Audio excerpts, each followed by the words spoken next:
Hello, welcome to our final semester presentation where we will talk about the verification, validation, and testing plan for our term project titled Urban Mobility. As a reminder, our team is composed by Emily Herzog, René Jasso, and Jorge Mena.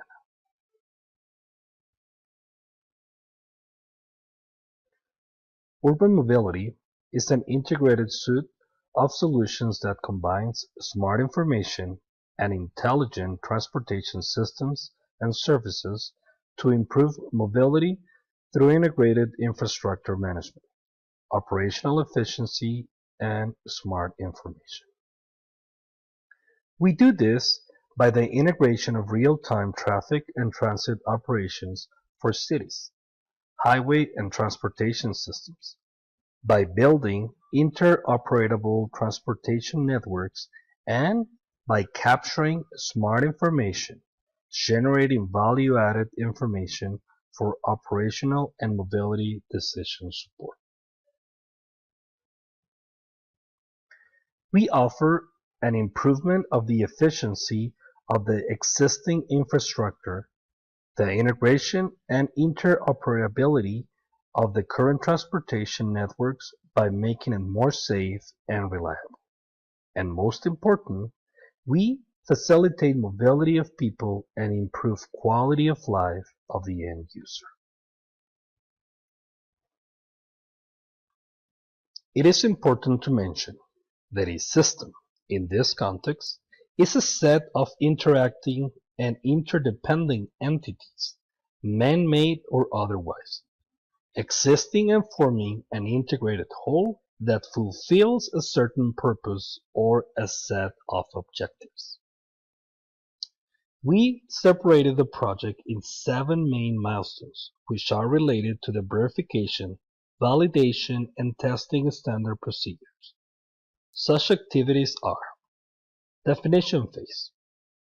During this definition phase, the requirements of the systems are elaborated as completely and precisely as possible in terms of system, hardware and software requirements. Specifications that could constitute the actual system definition could take many forms. For instance, textual requirements, formal requirements, system models or prototypes can be artifacts of systems requirements activity. Design phase. The technical concept of the system. The principles and the underlying system architecture for the implementation of the system are determined through the system design phase. Integrated phase. The focal point of the phase is the integration of the implemented subsystems with the aim of setting up the complete system. VVT activities during the system integration are directed at verifying that the interfaces between subsystems or components as well as between the system as a whole and external elements meet requirements and that the whole meets system requirements as well. VVT activity should also be focused toward validation of each requirement with the relevant integrated subsystem. VVT planning during this phase is directed toward preparing for qualification of the system. Qualification phase. The system qualification phase is the formal phase during which the system runs through a number of tests, often prescribed by external agencies, customer, or standards. The goal is to ensure the quality of the system as a whole. Ideally, during this phase, no constructive developments on the system should be carried out. In practice, however, often certain parts of the system are being tested while other parts are still under various stages of development. Production phase.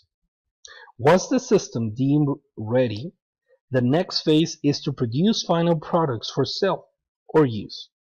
VVT activities include testing of purchased parts and the conduct of component qualification tests.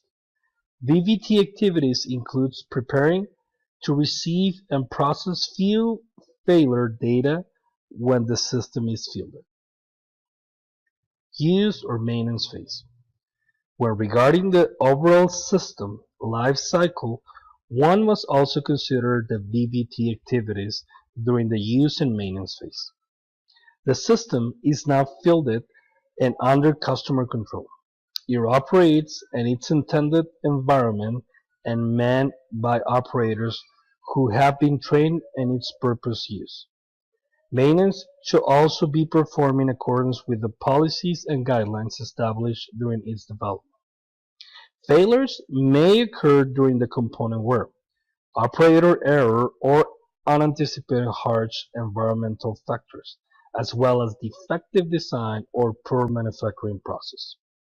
If this occurs during the warranty period, the program or the project team should have responsibility for correction and possibility additional rework if the failure has revealed a fundamental system deficiency.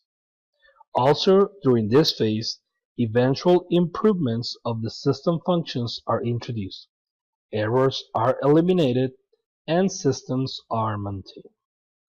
And finally, the disposal phase. After the use of the system, its disposal becomes an important aspect which should have been planned from the earliest days of the system development. During this phase, systems must be dismantled, recycled if necessary, and or disposed of. As mentioned, the initial phase is the definition phase, which formulates the system operational concepts and develops system requirements. The overall VVT strategy is determined and the engineering product of these phases are assessed. Our system will be limited to the areas where the sensors will be installed and they are operating under regular conditions.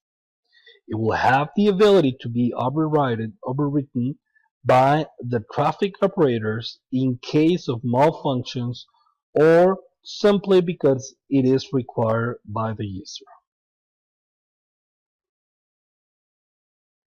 The VVT resources describes the following: the test articles, test size and instrumentation, test support equipment, test expendables, operational force, simulations, models and test beds, manpower, personal training, and budget summary. For our project, the test articles to consider are that the system will be tested remotely through software application.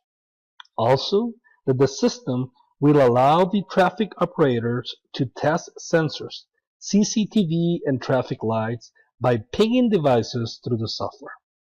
In order to test the system, the user will have to acquire a unique software that interacts with all the sensors simultaneously. The software is developed and customized by our team. The system will have a simulation function to test different environments for training or alternate routes purposes. The system will require traffic operators to be trained on the software, and as they will be the owners of the process once it is installed and running. And finally, one of the biggest requirements and our differentiators are that our system strives all the time to stay within budget.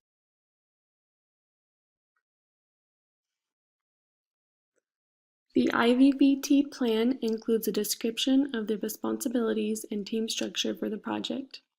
For the urban mobility tool, we will have 6 defined roles. The team leader is responsible for ensuring the goals of a project are met through the other members of the team. This means assigning tasks to the members and ensuring that they are completing them in a timely manner with quality work. The planning manager is responsible for defining the goals of the project and the tasks or missions necessary to achieve these goals. This also includes determining the milestones and deadlines for the project. The process manager is in charge of planning and monitoring the performance of a process. They make sure that the team is meeting the set deadlines or figuring out why the project is behind schedule and making the appropriate adjustments. The quality manager oversees all activities and designates the tasks necessary for maintaining a desired level of quality. The quality manager has the ability to deem any activity is not up to the required level of excellence for the project, and therefore changes must be made. The support manager is in charge of all technical information regarding a system and is responsible for educating the employees on its use. The support manager is the contact point for the customer whenever the system needs repair or is having technical problems. The customer interface manager is responsible for understanding and managing the customer's requirements and expectations of the system. This means that they will monitor the progress of the project at all steps and make sure it is conforming with the customer requirements. This chart shows the organization and responsibilities for a few of the tasks for the project. The tasks are arranged in the order that they should be completed, from top to bottom. The planning of the VVT is done by the team leader and planning manager. They will decide who is responsible for what task in the timeline the project will be on. The quality manager and planning manager will be in charge of requirements assurance. They will be responsible for making sure the tasks assigned will help the project move forward in realizing all of the requirements. The quality manager and process manager will be responsible for hardware and software testing. They will develop the tests and make sure that the system is able to pass these tests or make the appropriate changes. The integration coordination will be performed by the team leader, quality manager, and process manager. After the software and hardware have passed their individual tests, the team needs to make sure that the system as a whole can meet requirements and no errors or unexpected emergence have been introduced. The customer interface manager and the quality manager are responsible for the verification and validation of the prototype system. After the integration is complete, the system needs to be analyzed to make sure it will actually do what the customer needs. The support manager is responsible for planning the maintenance with the customer and determining what maintenance activities should be performed and how often.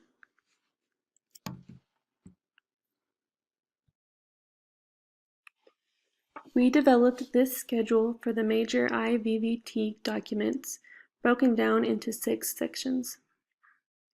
In the concept section, the first document the team created was the Concept of Operations, or CONOPS. It was completed in May 2017. In the Requirements section, we have the System Requirements document and the System Requirements Verification Matrix. Both of these were completed in June 2017. In the Design section, the documents that were created were the Cost-Benefit Analysis and the Requirements Bidirectional Traceability Matrix. These were also completed in June 2017. For the implementation section, we created the first draft of the IVVT plan in July 2017. For the test section, we created the component test plan as well as the validation criteria. These were both completed in July 2017. For the last section, integration, we have the risk and cost analysis for integration in the final IVVT plan. The risk and cost analysis was completed in July, and the final IVVT plan was completed in August 2017.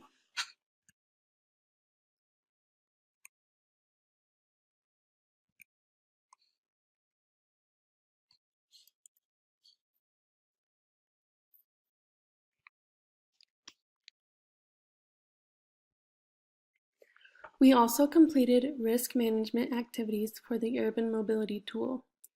The risk matrix uses 2 quantities to describe risk, its probability and its impact.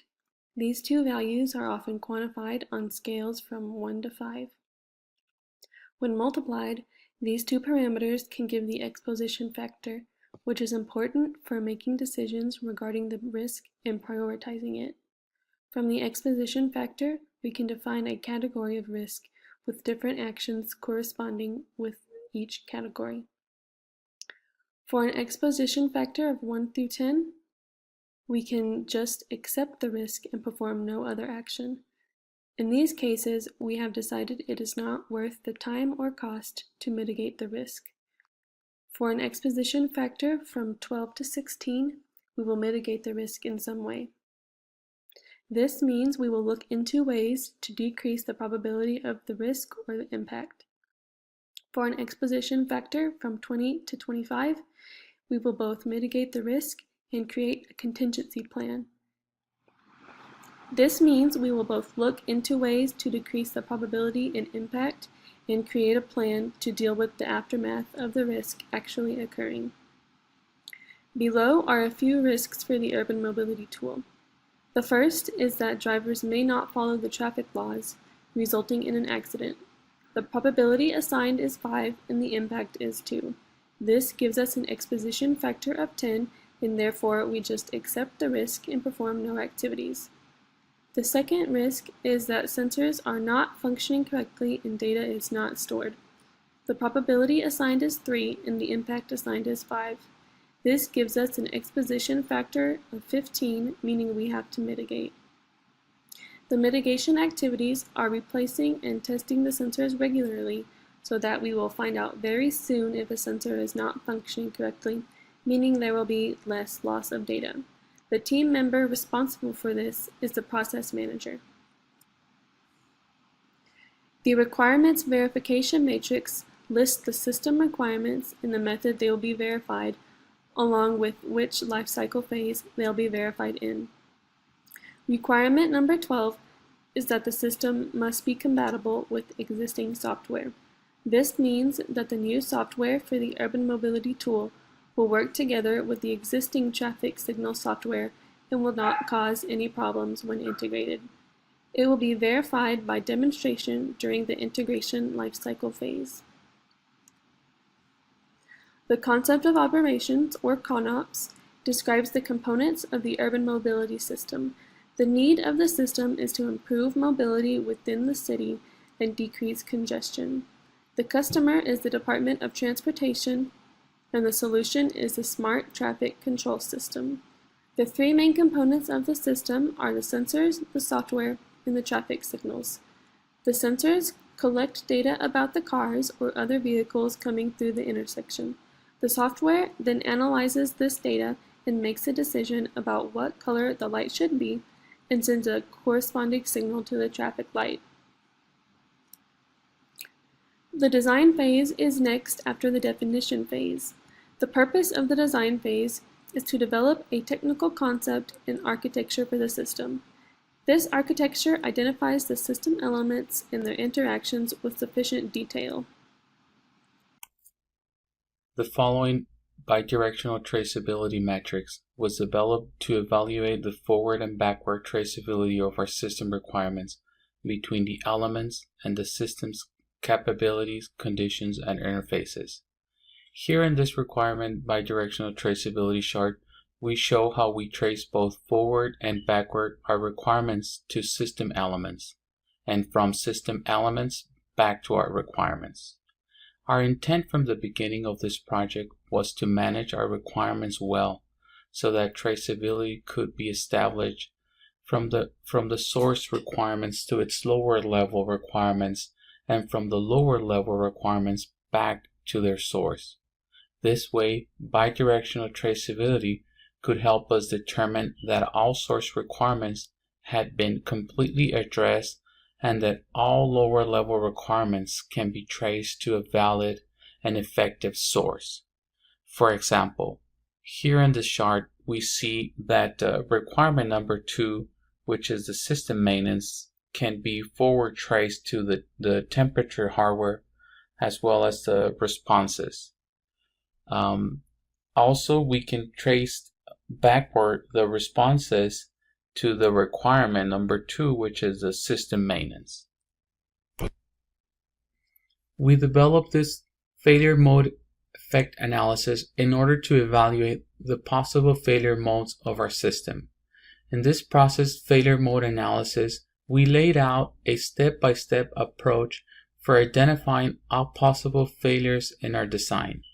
By failure modes, we mean the ways or modes in which something might fail.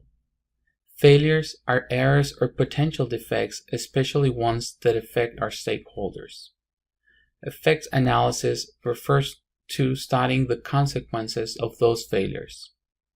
Here, we are showing our cost-benefit analysis. This is the systematic approach to estimating our strengths and weaknesses of alternatives. We use it to analyze potential failures and options that provide the best approach to attain benefits while preserving savings. This was a very useful tool that helped us define an organized process for calculating and comparing benefits and costs of a decision for any project.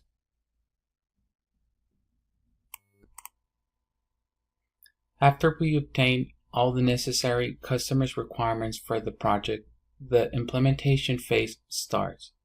This is where we will use the design to begin all project implementation. During this phase, we create the elements of the system. Each element is built or purchased, then evaluated or tested to ensure it stands alone compliance with its allocated requirements. This defect log was developed to track errors found on deliverables through the peer review process. Additionally, this log was created to ensure that issues were properly captured and lessons were learned from those opportunities. It includes the name of the deliverable, a description of the error, and the action we should take to correct it. For example, we have a system maintenance should be performed remotely as the number 1. This was a defect type of logic, which we injected in the design review phase. The removal phase was the functional analysis review. We estimated a fixed cost of 480 minutes. The description we gave it was that we must ensure a secure connection was established with the site control panel.